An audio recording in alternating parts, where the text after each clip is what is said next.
Episode 30, When You or Your Client Lacks Motivation. Welcome to Clinicians Creating Impact, a show for physical therapists, occupational therapists, and speech-language pathologists looking to take the next step in their careers and make a real difference in the lives of their clients. If you're looking to improve the lives of neurodiverse children and families with neurological-based challenges, grow your own business, or simply show up to help clients, this is the show for you. I'm Heather Branscombe, therapist, certified coach, clinical director, and owner of Abilities Neurological Rehabilitation. I have over 25 years experience in both the public and private sectors, and I'm here to help you become the therapist you want to be, supporting people to work towards their dreams and live their best lives. You ready to dive in? Let's go. Hi there, friend. I hope you are having an amazing summer, if you're listening to this when this episode comes out, or whatever season you're in if you're listening to this episode later. One of the things that I chose to do to bring more joy into my summer this year was to purchase some books, like real actual books, not Kindle books, not Audible books, to actually open and read. I did that because reading an actual book brings me so much joy, and it allows me to slow down and to relax. I love the feel of books, and I love that I can't multitask. And finally, I love the opportunity that it really just gives me to intentionally slow down. What I've also noticed is that I'm often late to the cultural narrative of what is popular at the time. So for example, my husband and I just started watching Ted Lasso this week, even though I've learned it's recently ended as a series. And newsflash, for those of you who are also often late to the party, like I am, it is so good. So naturally, the books that I chose are probably also a little bit later. So one of the books that I'm currently reading is Atomic Habits by James Clear. It was actually published in 2018. So I am literally talking about this 5 years later. But when I picked it up, I already knew that I was going to love it. And that has been true. One of the strategies he talks about resonated with me so deeply that I just needed to share this with you on the podcast. Have you ever been to a course where you've learned something so cool that you just had to share it with a colleague? This is me. This is me doing that, sharing it with you and how I think it applies to your clinical and work life. But before I dive into it, I want to ask a tiny favor. I love sharing things like this with clinicians just like you, and I love the little community that we can create together. Can you help me share this with other clinicians by helping me out? First, if you could just take 30 seconds to rate and review this podcast, that would be very helpful to the algorithm gods. And second, if you could share this with a colleague that could benefit, that would make the time and the effort that I'm putting into this podcast feel so much more useful. Thank you so much in advance for doing that. So, having said that, let's talk about this strategy. So James Clear talks about a study about motivation where they looked at 248 people, and the goal of this was to help these 248 people build better exercise habits over 2 weeks. This is what intrigued me. Don't we look to build or new or different habits with our clients all day long? I thought about how as clinicians, we're often asking our clients to change some kind of habit or create some kind of new habit all the time. It could be we're asking them to do some kind of home program that we've provided to them.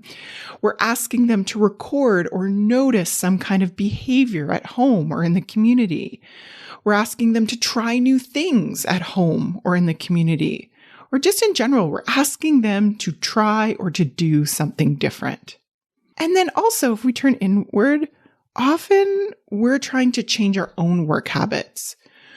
We're looking at things like getting to work when we want to, leaving work when we want to, completing the documentation or the planning that we want at work, integrating new clinical skills into our practice, staying up to date with evidence or what's happening in your own clinical profession. All of that to just show and notice that habits are an important part of our work as a clinician. So let's go back to the study. In this study of 248 people, there were 3 groups. First, there was a control group where they just tracked how much they exercised in general. Second, they had a motivation group. So they asked this group to track their exercise, plus read some information about how beneficial the exercise was to them. And then for the third group, they asked them to track their exercise and to read the same material. So assuming by then that we have the same level of motivation. And then finally, they were asked to complete the following sentence. And the sentence goes like this. During the next week, I will partake in at least 20 minutes of vigorous exercise on insert day here, at insert time here, at insert place here. So, how do you think those 3 groups did? Well, I'm here to tell you, group 1 and group 2 were pretty similar in that they had 35 and 38% respectively in terms of following through on the exercise that they actually wanted to do. Group 3 was something different. In that group, 91% of the group exercised at least once per week. So the difference between group 2 and group 3 is what the researchers called an implementation intention, which really, if you zoom out for a moment, is really just a plan beforehand of when and where you will act. Isn't that fascinating? And yet it makes so much sense from a brain perspective. When we use our prefrontal cortex to decide in advance how we want to accomplish something, it makes total sense that it's going to be much more likely to happen than if we don't. When we fail to plan in advance, it means we're much more likely to allow that more primitive part of our brain to run the show on a daily basis. And because the primitive brain prefers things that feel easy, that feel safe, and feel comfortable, no wonder why a new or a change of habit won't be the preferred choice of the primitive brain. So James Clear goes on to what I think is one of the most profound sentences that I've seen so far in the book. He says, many people think that they lack motivation when what they actually lack is clarity.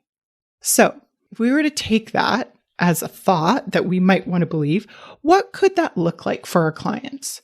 For our clients, we might think that they aren't motivated when the truth is they may lack the clarity that they need to create the habit we're looking to create. That clarity could be, 1, the clarity of what they have been asked to do. Number 2, the clarity of when they will or can make that happen. And then number 3, the clarity of where to make that new change or habit happen. So knowing that, there's a real opportunity for us as clinicians to be clear on what we're asking by checking in with the client for understanding. We can also check in with them to see what the client thinks or feels about our ask. And then finally, we can check in on where and when the client feels like this new habit could work for them. We can also use this to our own work habits. We can take documentation, for example. Have you decided when you want to do it as well as where you want to do it? Does it sound better to you to document for 10 minutes directly after or during a session in the room where you had the session? Or would you rather document at the end of the day in a quiet office space? What feels more successful to you? And then if it doesn't work out, you have a much clearer understanding of what needs to change. Do you need to change the habit? Do you need to change the time? Or maybe it is changing the place. Notice that the clarity of these 3 parts have the potential to help you and your clients change the habits that they want to change for the better. So if you like the strategy, I highly recommend the book Atomic Habits, but give it a try and see what happens. I cannot wait to hear what you create with this. Have an amazing week, and I will talk to you soon.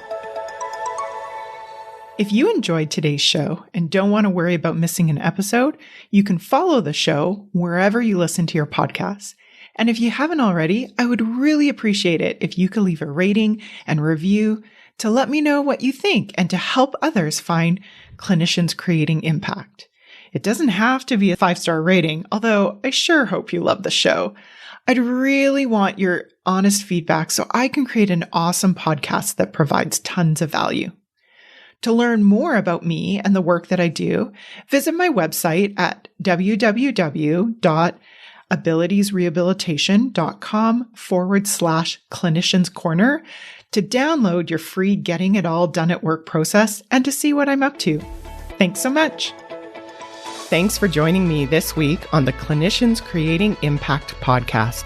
Want to learn more about the work I'm doing with Abilities Rehabilitation? Head on over to abilitiesrehabilitation.com. See you next week.